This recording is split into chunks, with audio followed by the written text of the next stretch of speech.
Thank you for inviting me in, Mr. Jackson. You're very welcome. It's quite a warm day. You look like you could use some time with my air conditioning. That is much appreciated. Thank you. Now, you said on the doorstep that you were an atheist. Have you always felt that way? No. I was raised a fundamentalist Christian. I see. What made you change your mind? The things the pastor told me didn't seem consistent with reality, or even internally consistent. I believe that God is love, but how can a loving God send people to eternal torture for only a few decades of sin? This may come as a surprise to you, Mr. Jackson, but I completely agree with you. The doctrine of hellfire is one of the greatest lies about God ever spread. It is a false doctrine, conceived by pagans, and adopted by the apostate Catholic Church. It is a completely unbiblical teaching. In fact, the Bible says that the dead are conscious of nothing at all. When we die, we are simply dead. The concept of a soul is another false pagan doctrine. Well, I can certainly agree with that part, but could I ask, then, if the destiny of all mankind is to simply die, then what would be the point in worshiping God, if there is no afterlife? Although the Bible doesn't teach the concept of a soul, it does hold out a hope for those who are dead. When Armageddon is concluded, only Jehovah's faithful servants will be left on the earth. It will be our task to begin cleansing the earth, making it into a paradise. During this time, the scriptures tell us that there will be a resurrection of the righteous and the unrighteous. Many people died without having the chance to follow Christ's organization, because it did not exist on earth during their time. These are the unrighteous who are to be resurrected. Though there may be no promise of heaven for everyone, the opportunity to live on a paradise earth will be extended to everyone. So what happens if I refuse your offer today? What will happen to me? Well, T-Hat is not really up for me to say. It's Jehovah's decision.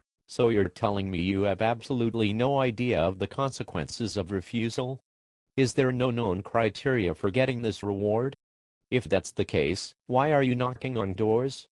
There must be at least some requirement to get into this paradise. Well, there is, and that is obedience to Jehovah and Jesus through their earthly organization. And if I defy this organization? Well, the Bible says those who do not accept the truth, when they have a chance, will be destroyed at Armageddon. So what you're saying is that you think a loving God couldn't possibly torture people forever in hellfire, but he has no problem slaughtering all non-believers in a worldwide cataclysm? If you believe you're going to die anyway, what difference does it make? It makes a lot of difference. Do we excuse Hitler for killing those millions of people because they were going to die anyway? Do we excuse Stalin and Pol Pot for their mass murders as well? Are you really asking me why I should think everyone in the world, except those belonging to your group, being killed is a bad thing? Well, Pardon me for saying this, but your prospect for unbelievers is hardly better than the one I was taught growing up. Yes, it is marginally better to be killed horribly, rather than being killed, and subsequently tortured for eternity, but it's not that much better. I agree it is a terrible fate, but it is quite avoidable.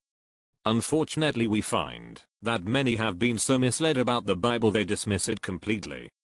This is part of the reason I'm visiting you today. Our mission is to show people the truth about the Bible, undoing the lies spread by false religion. In fact, these lies are so effective, most people dismiss the Bible without even reading it. Well, I am afraid I'm an exception to this, Mr. Klein. I've read the Bible many times. In fact, it was reading the Bible that convinced me to give up Christianity for good. That can't be. You must not have read it properly. Well, if I showed you what I mean, by giving you some specific examples, would you be willing to explain them to me? Of course I would. Unfortunately, I'm short for time right now. I have an appointment later. Would you be willing to discuss this tomorrow? I could come earlier in the day and that would give us more time. I'd like that. Thank you.